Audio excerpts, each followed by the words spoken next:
First of all, thanks for coming in, to both people. As has been outlined earlier, I think the first thing we need to recognise is that seeing somebody now in the daytime is an unusual thing if you're a farmer. You see no one from one end of the day to the other, and they're on their own a lot of the time.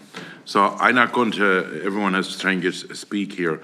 I'm going to ask a few straightforward questions. And Alice, you and other farming organisations would be in with the department for the rights charter.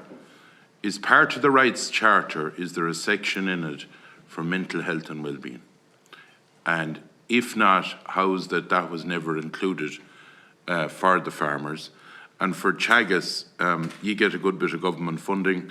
Have you a section in Teagasc that basically helps or deals with farmers that have mental health issues? Because we have we're looking at genetics of cows and we're looking at how to make a better calf and do everything. But the person that produces all this food is the person that no one seems to look at.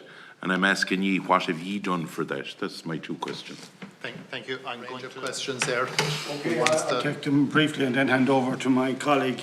Senator Bohan just mentioned about what funding we get. Well, I don't have the exact funding offhand. It's it's in our annual report and it's laid before the houses of the Oireachtas, but the funding is there. Now, what our focus on, we have approximately, let's see, I have the number there. We have about 385 advisors in round figures, and the focus of what we're doing there is to maximise the contact between farmers and to target people towards mental health services. So our role is to focus farmers in the right direction. Just the next question regarding the Charter of Rights, it's something I will bring back to our senior management. The question is, what service do we have? In our statement, we mentioned on firm ground, we're training up advisors, Department of Health and Department of Agriculture funded to assist farmers. And, we're integrating our service into advisory, work, So that's that issue there. Senator Daly, you made the point about, the hard to reach, about a third of our farmers are clients of Teagasc, about a third are clients of the private consultants, and then there's a third that are not in contact with anyone. The firm ground consultants are involved in that as well, so we're seeking to maximise the reach. Farmers are, self-employed and, they run their own affairs. So we seek to encourage them through communications and through events, to come and talk to us. So we're always trying to increase our numbers. I think Senator Brady mentioned the stress on farmers in particular, so maybe I might just hand over to my colleague on that particular matter. Okay, so I'm going to pick up on a couple of issues here and link one or two statements and questions that were made. So Senator Boylan mentioned the issue of TB as a key stressor. And Senator Daly mentioned, asked the question about how do we access farmers and how to reach farmers outside of the representative organisations and Teagasc services. And this is where engaging with others becomes really important. This is where involving vets in training programs, involving inspectors that are going out from various different organisations, not just DAFM, but a range of organisations, and working on farms with farmers to provide them with the skills and enabling them to develop those skills through on-farm ground.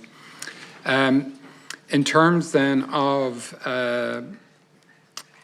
there was a question asked about whether or not, Deputy Fitzmaurice asked the question whether there's a dedicated section within Teagasc working in this area. What we've done in Teagasc is developed a dedicated research strand within the Rural Economy Programme, and I'm the head of department for the Agri-Food Business and Spatial Analysis Unit. And within that, we have a dedicated research section that comprises a number of researchers working on this issue.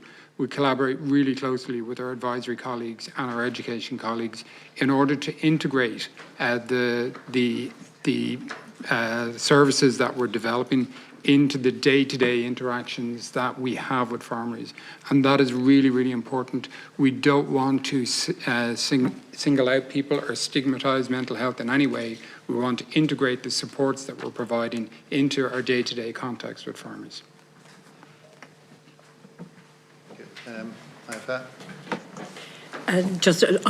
My colleagues will answer some of the questions. I'll take the first one, which came from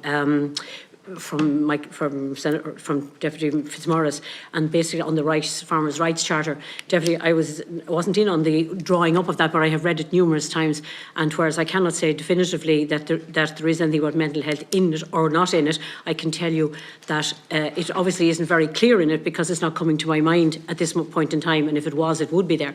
Now, having said that, a lot of the time when we were trying to draw up the different conditions and terms within that farmers' rights, we looked at, I suppose, covertly how the department pay us and the lack of time, the long time it takes to pay us, and the stress that causes on farms. And I'm afraid we didn't get much of a reaction on that. It's still 14 days for us to respond, but a lot longer for the department to respond if there's an issue.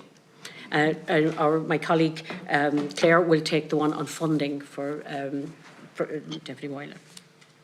Thank you very much. Yes, so just last year IFA ran a successful farmer health check project, as you're all aware, and in partnership with CRE and funded by the Department of Agriculture, and we thank the Department of Agriculture for this funding.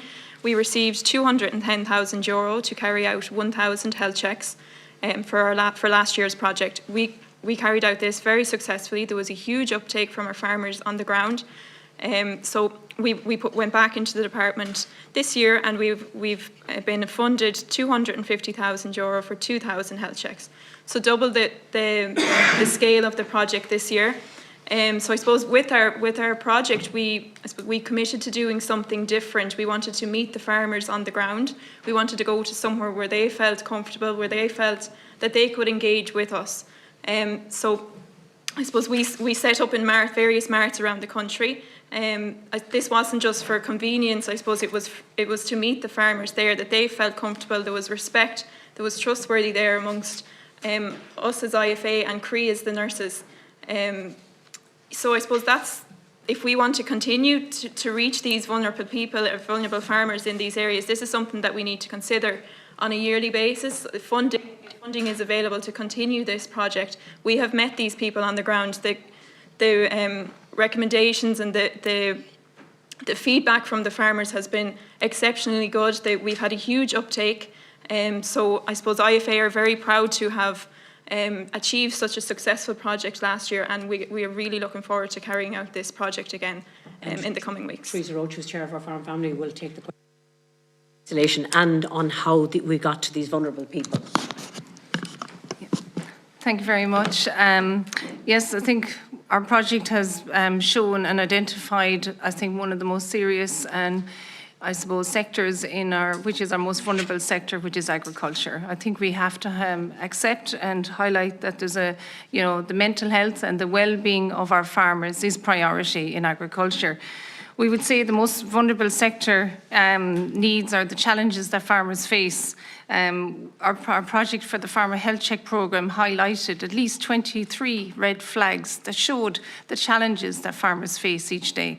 And these challenges can be anything from the likes you mentioned earlier, TB, which is disease on farms, domestic issues, lack of succession planning, accidents, illnesses that occur due to farm accidents and fatalities on farms, down to well-being issues. And I suppose the vulnerable sector are often the most that don't access the services. So with our Farmer Health Check programme, we wanted to change behaviours and attitudes. If you can change the behaviours and attitudes of farmers and their families, this is open to men and women and their young adults, that people can access this service in the most vulnerable, in the most rural communities. And people, we met them, as Claire's mentioned, the most isolated communities. We want to bring the services to them so that they can reach so we can reach their needs. We're coming to them and we're offering a professional service, a full health check that people, we're also preventative care. We're all about preventative care, making people aware of their health and their well-being and their mental health. And if we can improve their health and well-being and their mental health, they're going to make better decisions on their farm, better financial decisions. They're going to make better, safer decisions on their farm through farm safety, and they're going to also make I suppose, make a better income overall. Their farms will be productive in the long term. And I suppose what we want to show that farmers are very, very vulnerable in relation to environmental sectors. You know, and you can talk about storms, and we can talk about different issues on the ground that make us. I think we have to protect our farming community overall. Thank you. I'll take the next.